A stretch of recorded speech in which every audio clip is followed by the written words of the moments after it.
Good morning, students. Today, let me discuss the next important element of business study, that is so called as economic environment in India. So, speaking about the economic environment in India, actually, it is the government of India as a part of economic reforms.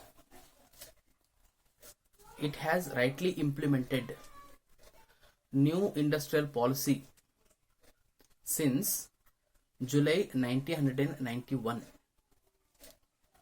And if you focus the real intentions of the central government,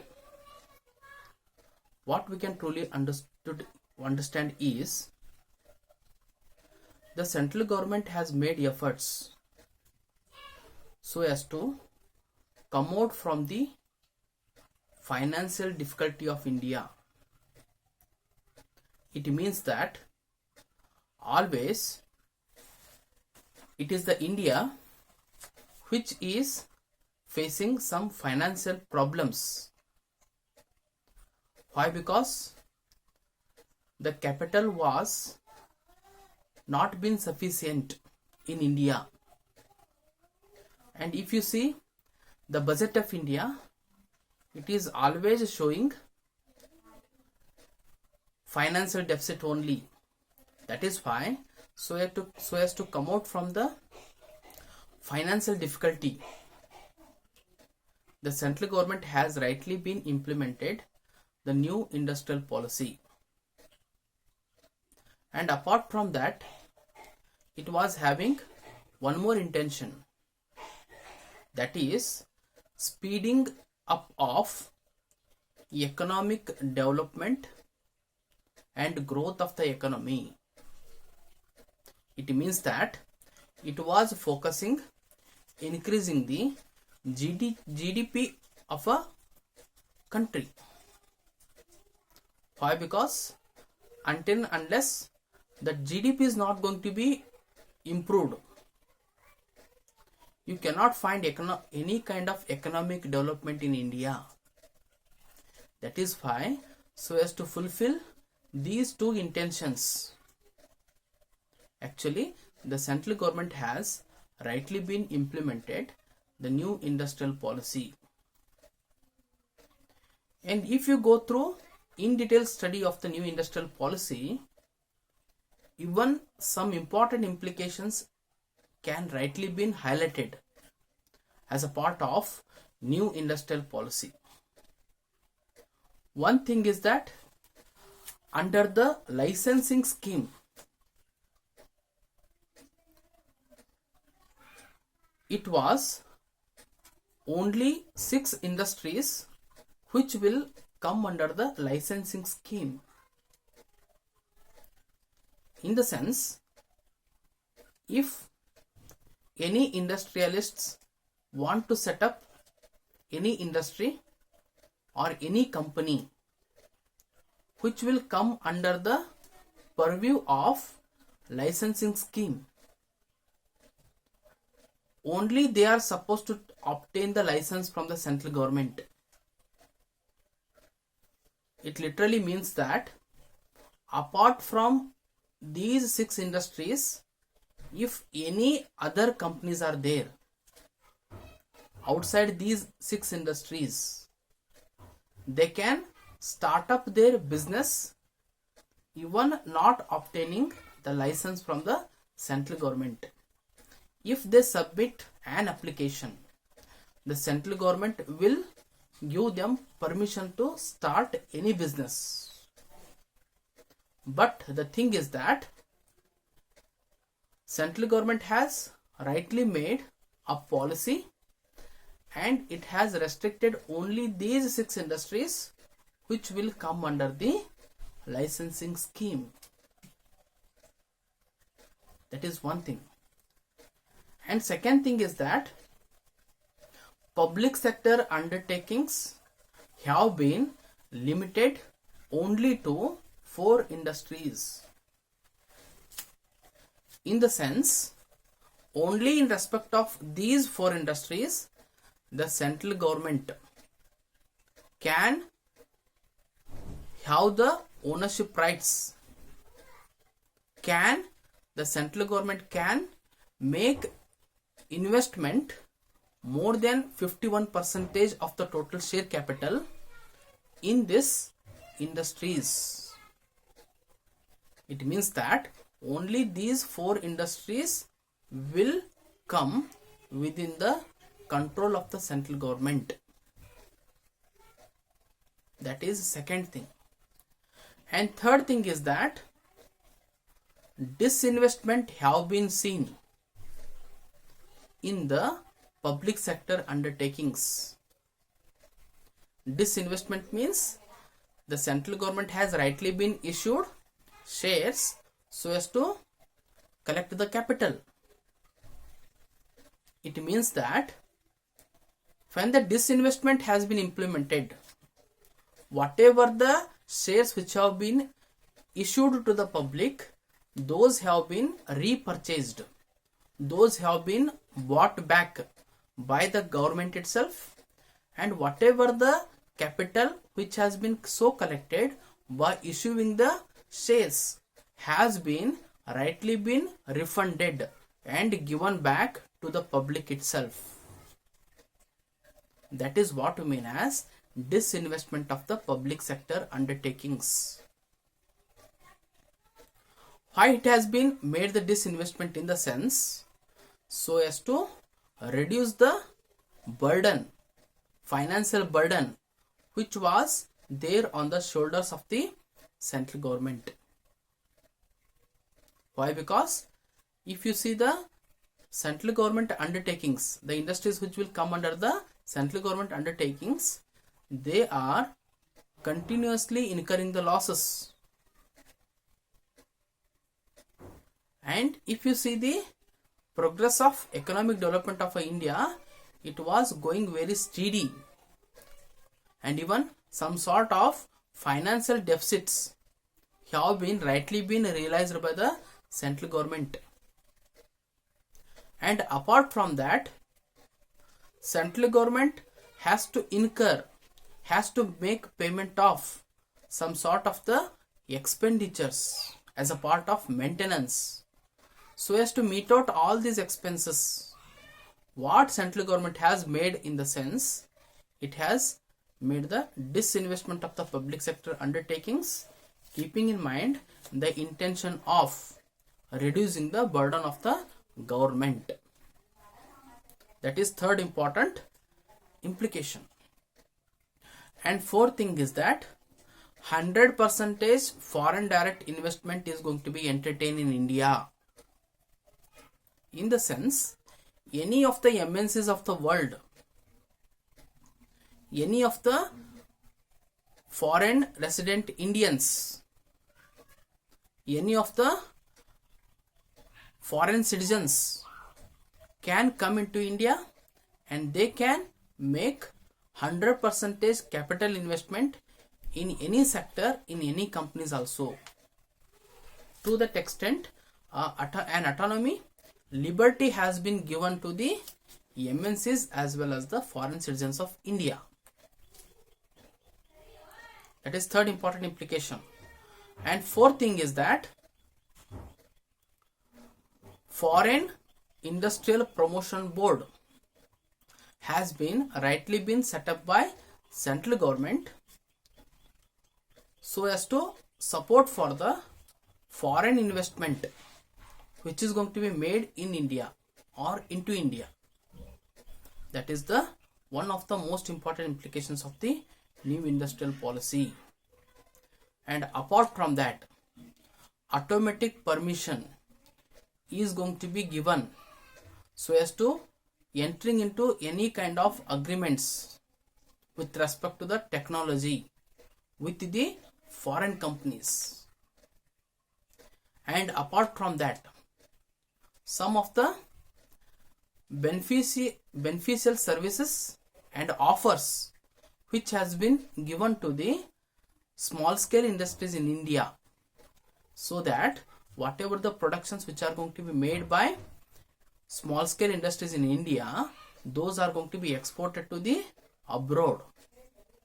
So keeping in mind all these intentions, the new industrial policy has been rightly been implemented by the Government of India. Government of India. And if you see the real objectives behind implementation of the new industrial policy, what we can understand, the central government has rightly been implemented new industrial policy so as to promote liberalization, privatization and globalization. So these are the some important implications which can be studied under these concepts. One is liberalization. So what actually is mean by liberalization? Liberalization in the sense liberalizing in the sense whatever the regulations and whatever the restrictions which has been imposed by the government on the industries, those are going to be removed, those are going to be lifted out. Why? Because majority of the industries are within the strict control of the government. Just by implementing this kind of a concept, the central government has rightly been removed restrictions, unnecessary restrictions which has been imposed on the industries. That is what we mean as the liberalization. And if you see the real implications of the liberalization, the first implication is that abolishing licensing requirements. As I have rightly said that prior license which was required so as to start up any business in these industries, that is going to be totally been abolished. Just by submitting an application, they can rightly set up any kind of the business. And second thing is that removal of restrictions on movement of goods and services. Before implementation of the liberalization, the goods and services are not going to be transferred from one country to another country. People, material, any kind of the raw materials, capital, technology is not going to be moved from one country to the another country. To that extent, many restrictions have been imposed. Those have been rightly been lifted out. Now, technology can be transferred from one country to the any other countries of the world. To that extent, relaxation has been rightly been created. And third thing is that they attract foreign investment. Why? Because the central government was facing some sort of the financial burden, some sort of the financial deficit. That much of sufficient financial requirements are not with the government. That is why it has rightly made an effort so as to motivate the foreign people so that they can make investment in the Indian economy.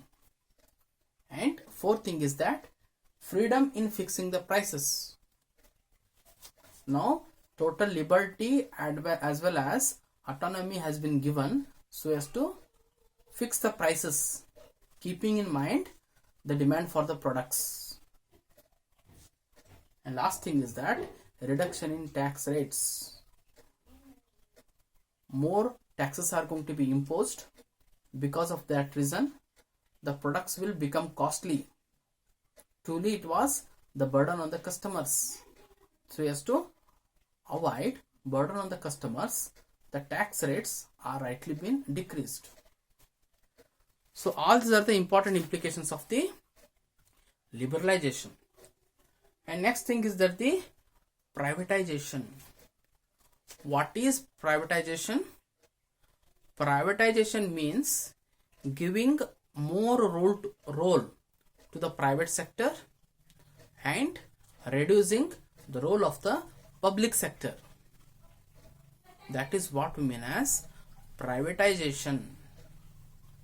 Private people will play their major role Why? Because they are truly being intelligent. They are going to extend effective as well as efficient services. They are very much skillful. That is why greater role has been given to the private sector, private people, and the major role of the government is going to be certainly reduced. That is what we mean as privatization. And if you see the real implication of the privatization, first thing is that disinvestment in the public sector undertakings. Why? Because many number of the industries were within the control of the government, and it was truly burden on the government. That is why, so as to reduce the burden on the government, disinvestment has rightly been implemented in India. And apart from that, so as to avoid the financial deficits, apart from that, so as to meet out the maintenance expenses and capital expenditures of India, disinvestment has rightly been implemented in India. And second thing is that the set up BIFR to revive sick units in public sector undertakings. BIFR in the sense Board for Industrial and Financial Reconstruction. Why? Because many number of the industries which are continuously incurring of the losses. If you see, if they are facing any kind of the losses from the past 3 years, those are so called as the sick units. And government has rightly been taken some sort of the implementation. It means that whatever the sick units are there, those are going to be revived. Rehabilitation has been created with respect to the sick units so that they should come out from the financial losses. And third thing is that the reducing budgetary deficit. If you see the balance of payment, it is always showing deficits only. Why? Because it was a capital burden on the central government. So as to avoid that some sort of the measures are going to be rightly been taken by the government of India. And last thing is that improving efficiency and performance of the government. Actually, the government was not showing that much of up to the performance. Some sort of inefficiency has been seen with respect to the bureaucracy of the governments. That is why the government was not showing that much of the efficiency. Some sort of the measures have been taken so as to improve the efficiency of the government also. So these are some of the important implications of the privatization. And last thing is that the globalization. So what is globalization? Integration of different economies of the world, so that the world economy has been transformed into one smaller village. To that extent, integration of the economies are going to be rightly been created. That is what we mean as globalization.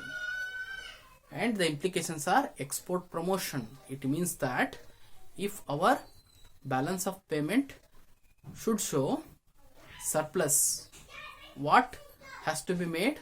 The foreign exchange has to be increased.